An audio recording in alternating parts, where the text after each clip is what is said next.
Living Local Carolina with Katie Turner. Local trends, shopping, dining, and more. This is Living Local Carolina. This story is sponsored by Horry County Solid Waste Authority.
It's been absolutely great. Our students always look forward to Talking Trash.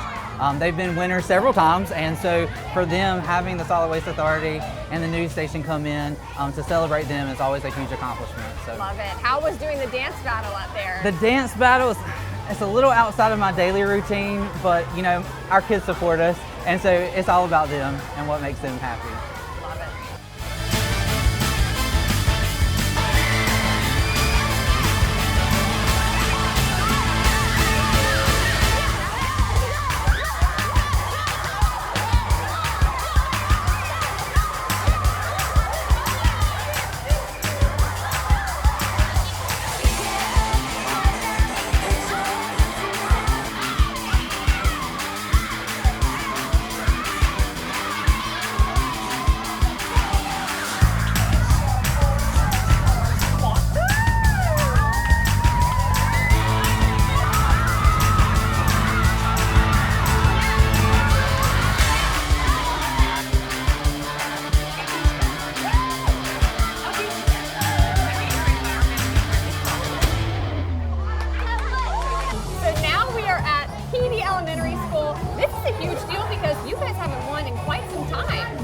I think they just said not ever, not in the past 19 years, so it's really exciting. We didn't know what to expect. This is lots of fun. Big Tuesday today. Yes. All right, so how do you feel now seeing the kids and all the excitement? How was it? So it was like I said, it was a really big surprise, and they are getting their cone of ice right now. It's good because we've just really started talking about some recycling, and I think this will really motivate them to find out, okay, what do we do next? What's our next step? So that's great. Very good. All right, so first time winning, but this is not the last. That's correct. All right. That's correct. We are going to be a recycling school.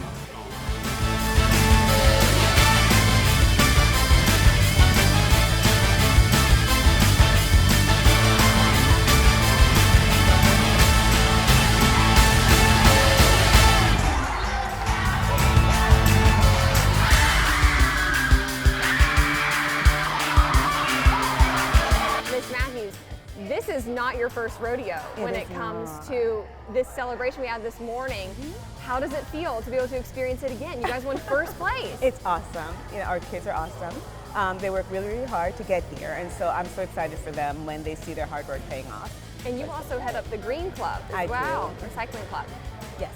So the Go Green Club, we have about 25 students who volunteer their time after school on Thursdays, and they do recycling for the school. So we recycle twice, Tuesdays and Thursdays, but my Go Green Club, we recycle on Thursdays, and then they also promote recycling in the school through posters, little video clips on Tiger Time, so whatever we can do to get the school recycling. I love it. And also, this has been a big week for you. You just won Teacher of the Year yesterday.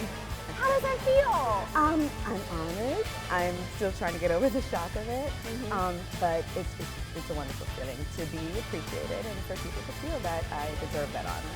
This story is sponsored by Horry County Solid Waste Authority.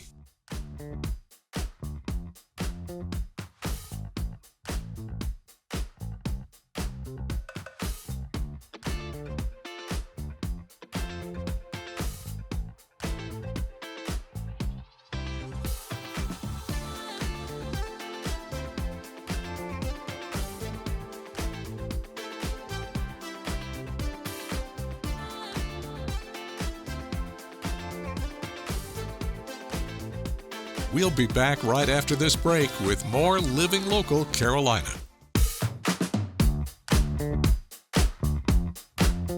Well, good morning, everybody, and welcome back to Living Local Carolina. My goodness, this is my office for today. I'm out here with Coach Goody. What's up? How are you? You are in my world, yeah. Doesn't it feel awesome? Check it out. What a day. We're going to play some volleyball in the sand, a little beach volleyball. Are you ready? I am kind of ready. Let's first talk about what you do and how you got all of these volleyball courts. Yeah, so super exciting. It was 2013, and my daughter, she was like 13 years old, and she was playing indoor volleyball, club volleyball, and she's like, I played beach, and she always would watch Dad go off and play in these tournaments and stuff. And she's like, Dad, I want to learn to play beach volleyball. Can you teach me? And I was like, yeah, that'd be awesome. Let's do it. And I said, well, we had 3 courts down here at the time. I was like, well, why don't we get your teammates, see if anyone else wants to come? And we started a little club, and we had like 20 kids, and we did a couple months of training, and that's how it started. And it's grown to be pretty darn big now. It has. It slowly grew, and really COVID, surprisingly, is what helped it grow, because there wasn't a lot of things going on, but we were allowed to do beach volleyball, and I was kind of one of the first sports that kind of went back out and got the kids going. It was a little scary at first, but once everyone got out there, it was so exciting, and it just blew up. And the tournaments, we had more and more people coming here for the tournaments, and since then it's really grown more and more. So it's exciting. Love it. And you were saying that this is the kind of sport that's for everybody, you know, all levels, all ages. Yes. Why do you think that is? Yeah, because I mean, everybody kind of, oh yeah, I love volleyball. You know, they remember in PE playing, and maybe they had 4 on one side, or maybe they had 8, right? So it just kind of depends where you're at, whether you're out at a family picnic or whether you're a professional playing 2-on-2. You know, whether you have 10 on one side and 10 on the other, or 2-on-2. So there's a lot of flexibility, and people just want to play and have a good time. Yeah. So it's fun. Love it. So for people that might be watching this right now and are interested in playing a game or 2 or 3 or 4 or 5 or 6, how can they do that? Can they get in contact with you? Yeah. I mean, what's the deal? Yeah, so my website is, I have 2 different, you have grandstrandsand.com, so they can reach out there. And then really, you just come out here. These courts are free to use to the public, so just come out and play. You know, you need a ball, you know, call some friends and get out here and play. Well, welcome back to Living Local Carolina. We got a hot topic today. Hot and cold, how to keep dogs nice and cool, yes, or warm and toasty. That's right. Joyelle, how are you doing? I'm good, thank you, Katie. Thank you for stopping by today. Yes. Give me some tips. Sure. So right now, as you know, we are in a heat wave, so it's very, very hot for our dogs. So primarily, you need to pay attention to how hot the ground is. When the temperature is around 80 degrees, your asphalt is about 115. Not fun. Not fun at all. So what that actually can do is to burn blisters on the bottoms of your dog's feet. So it's very, very important. Top of the line, you need to make sure it's not too hot. Unfortunately, I see people walking their dogs in the heat of the day all the time. And I continue to say, it is too hot outside, what are you doing? So it's really, really important, because those blisters, it just creates very much blisters on the bottoms of their feet, and it can really damage their feet. So really be mindful of that. Walk in the earlier morning times or in the later evening times, okay? Also provide enough water. So if you have outside dogs, which I don't recommend having dogs in the heat of the day outside, but if it's not possible, make sure you provide them enough shade and you bring them in when you're able, provide enough water for them. Now, going to cold. So it's really important, again, to take care of your dog's feet. Lots of times people throw out the ice melt or the salt to help prevent any slipping and sliding. That also can damage your paw's feet as well, because it gets into their paws and then they'll lick it, and it contains all those chemicals that are dangerous for dogs. So it's really important that you wipe their feet off, clean them off. Again, providing enough water and enough food for them. If it's super cold outside, bring them inside or in a warm area. If they happen to be outside, provide a home for them that's a little bit raised up off the ground. Put some shavings or something like that in there so they're not laying directly on the ground. It's very, very important. Gotcha. Yes. Shedding. And do you have any tips? Because I've heard that it's not good to shave dogs. Sure. Because it messes up their coats. Is that true?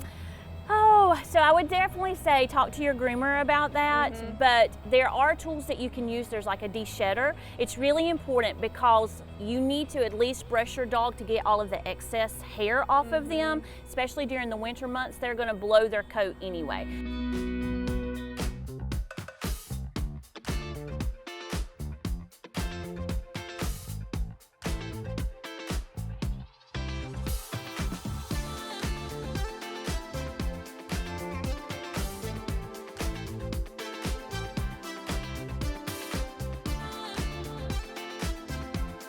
We'll be back right after this break with more Living Local Carolina.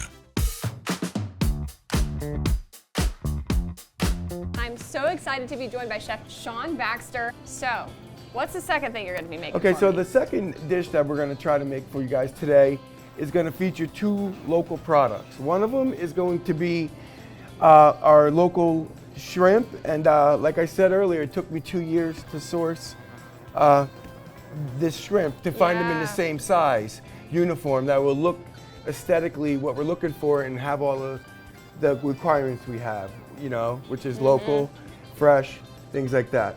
The company that I sourced them from is known as the Woods Fishery, and they've actually been in business since 1860.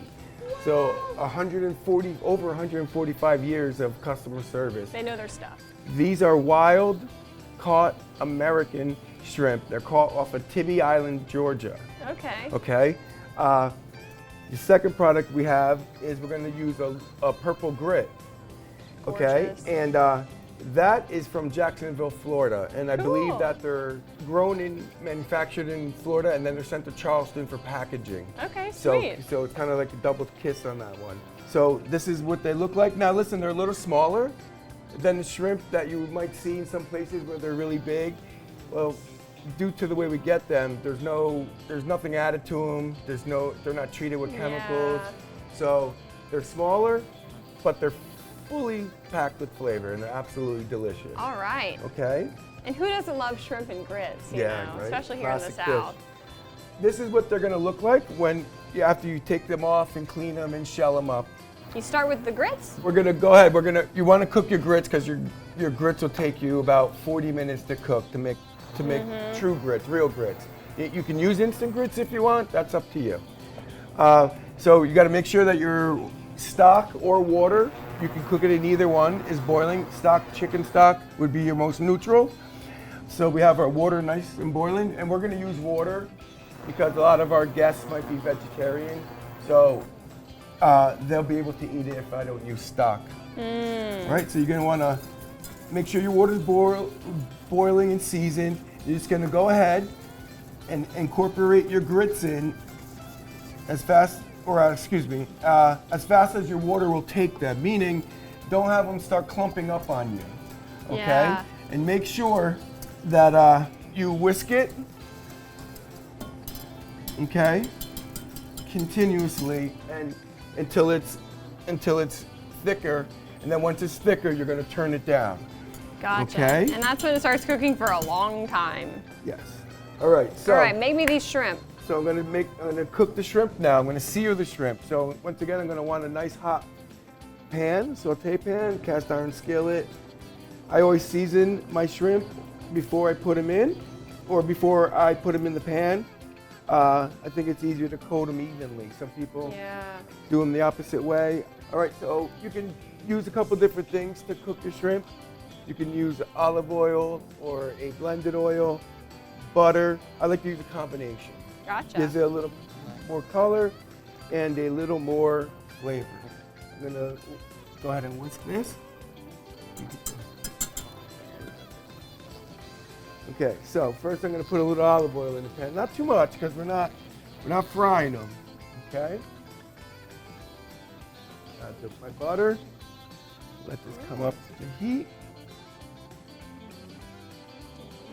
What do you want on Yeah, the there you plate? go. Yeah. All right, you hear that sizzle? We're getting close to the cook time. You don't want to just throw them in. You can if you want. I don't like to. I like to lay them in like that. You hear that noise? That sizzle? That's what you're looking for. Yeah.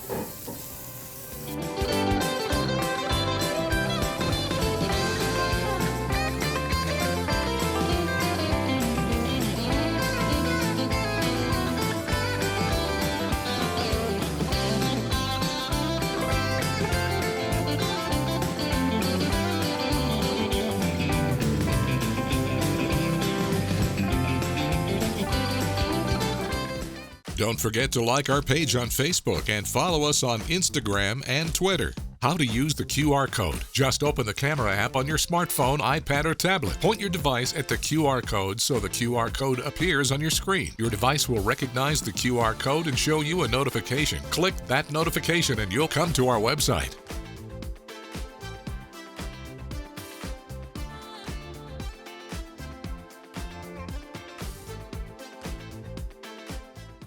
Living Local Carolina, weekday mornings at 9:30 on WBTW News 13.